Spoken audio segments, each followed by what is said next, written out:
ദുബൈയിൽ നിന്നും കൊച്ചിയിലേക്കുള്ള air India express വിമാനം മസ്കറ്റിലിറക്കി. സാങ്കേതിക തകരാറെന്ന വിശദീകരണം അഞ്ജന അനിൽകുമാർ നൽകും വിശദാംശങ്ങൾ. അഞ്ജന, ഈ തകരാർ എന്താണെന്ന് ഇതിനകം മനസ്സിലാക്കിയിട്ടുണ്ടോ? ഇത് പരിഹരിക്കാനുള്ള നടപടികളിലേക്ക് കടന്നിട്ടുണ്ടോ? എന്താണ് എയർപോർട്ട് അധികൃതർ നൽകുന്ന വിശദീകരണം?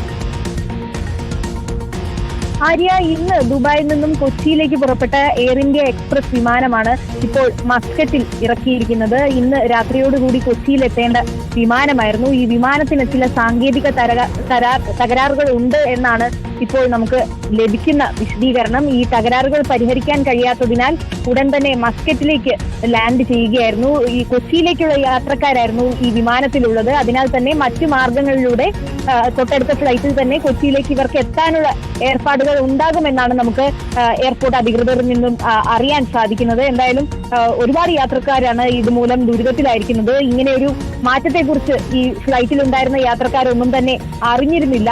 പെട്ടെന്നുണ്ടായ ഒരു തകരാറ് മൂലം ഉടൻ തന്നെ മസ്കറ്റിൽ എമർജൻസിയായി ലാൻഡ് ചെയ്യുകയായിരുന്നു ആര്യ. ഓക്കെ, അഞ്ജന അനിൽകുമാറാണ് വിശദാംശങ്ങൾ നൽകിയത്.